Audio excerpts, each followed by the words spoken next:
The build-up to the new season of Doctor Who has continued today with the release of the titles for all 8 episodes. We've also had confirmation of which episode's going to be written by which writers, and also who's going to be directing them. And just like last year with Season 1, each title has been accompanied by a special little teaser video, giving some clues about the story, about its setting, about plot details, things like that. I'm really pleased they kind of kept that up. You know, I wasn't sure whether they would do it again this year, but they have done. It's a really nice little creative way to tease stuff about the stories. You know, last year we got a teaser of the TARDIS for Empire of Death, which kind of hints at the fact that it was going to be possessed and turn evil in a manner of speaking, or taken over by Sutekh. And obviously we didn't know at the time that that was the case, but it was there, hidden in plain sight. So, you know, who knows what else could be hidden in plain sight in the Season 2 episode title teasers. So we begin with The Robot Revolution, written by RTD, directed by Peter Hoare, who also directed It's a Sin, Russell's previous series from a few years back. He also directed A Good Man Goes to War, so he's kind of returning to the show, which is very nice to see. But yes, The Robot Revolution, and we have visuals there of a kind of a machine on a table, a cardiorator. Cardio suggests something to do with the heart. I don't know whether cardiorator is an actual device or not, so let me know in the comments if you know.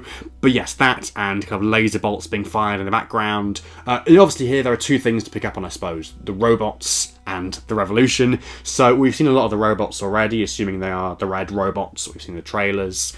We've seen lots of visuals of them and kind of retro spacey stuff, spaceships and planet and swirling spires and buildings and things. And alongside them, we've seen these people in very kind of plain beige clothes, you know, humans or humanoids, I suppose, who kind of look to be their slaves, maybe. But I wonder whether there's something a bit more going on here, you know, whether the robots are the real baddies. You know, it could be that the slaves are revolting against the robots. It could be that the robots are revolting against the slaves, or the so-called slaves. Perhaps the slaves, these humanoids, are actually robots themselves. You know, perhaps it's like a kind of Blade Runner twist thing there. I don't know. But yeah, that kind of springs to mind because we've had a lot of stories like this in the past in Doctor Who, particularly in the first Doctor's era, you know, things like The Savages, The Space Museum, Galaxy 4, all these stories where there are two species or two group sets of people, and the Doctor kind of helps one group revolt against the other and restore some sense of order and justice. But yeah, it's not always as simple as it seems. Sometimes it is the people, you know, who you think are the people that are being oppressed. Sometimes, like in The Savages, actually the people who are being oppressed are the people who appear to be the oppressors. So yeah, I think with this one it's very intriguing, and I wonder whether it will be as simple as it seems or not.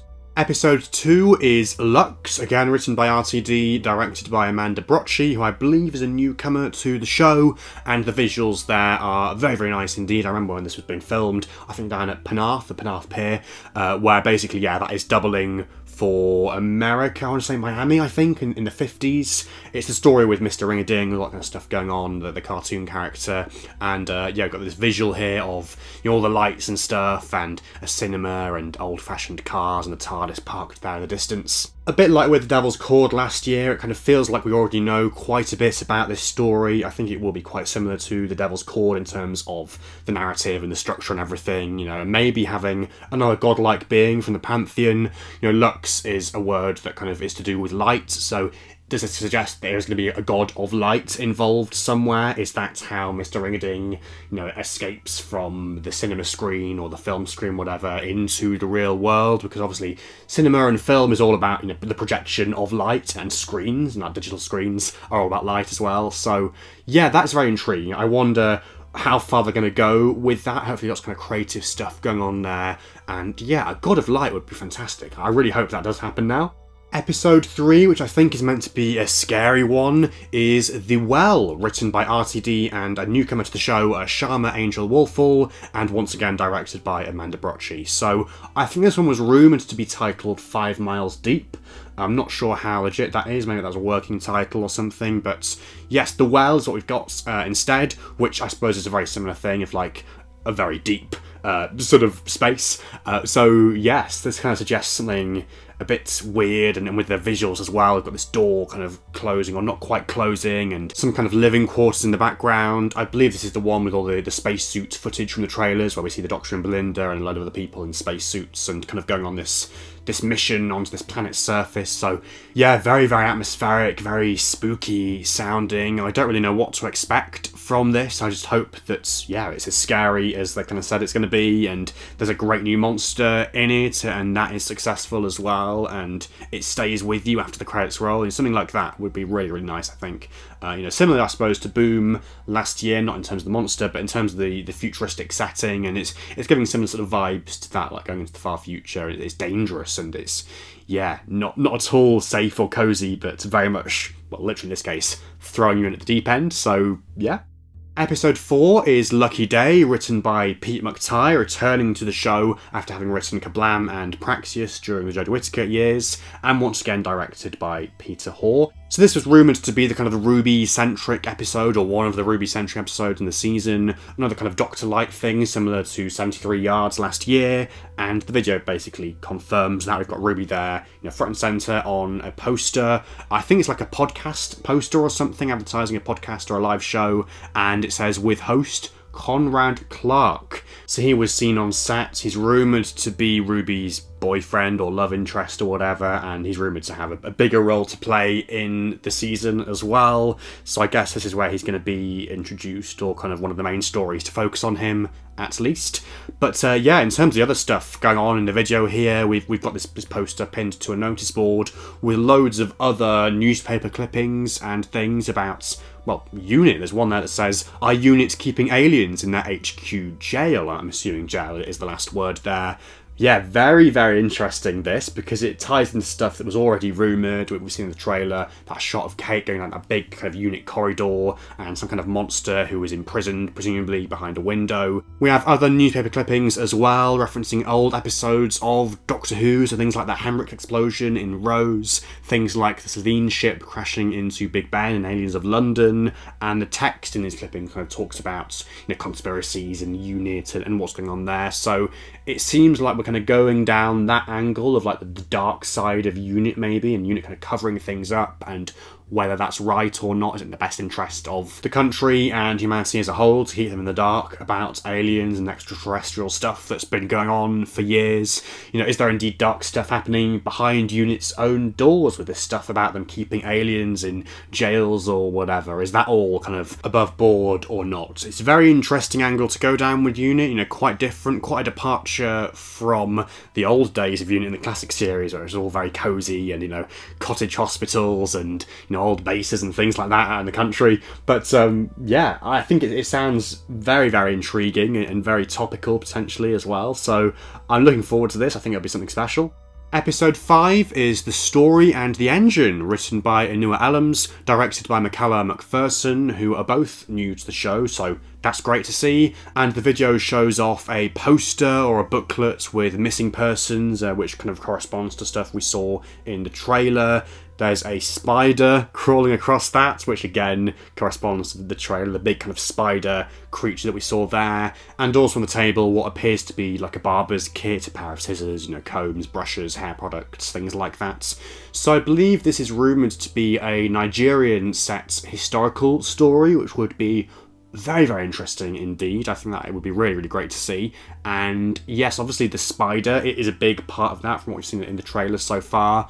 There was actually another trailer, I think, that aired on BBC Two, like yesterday or something, which showed the spider off again, and it kind of showed like a building on its head. So I wonder whether the building that we've seen in the trailers, well, first of all, I wonder whether it's like a barber's shop. I think that'd be kind of fair to assume based on this, but also like whether that is on the top of this spider creature. Maybe the spider creature comes to life and it's just been lurking like below the surface or something, and it stands up, it comes to life and takes this barber's shop with it. I think it will be something quite wacky like that, quite different. Again, people have kind of wondered whether the spider creature is a character or a figure from, I think, African folklore or something like that, which would tie in, could also potentially tie in with the pantheon of the gods. Is the spider a god?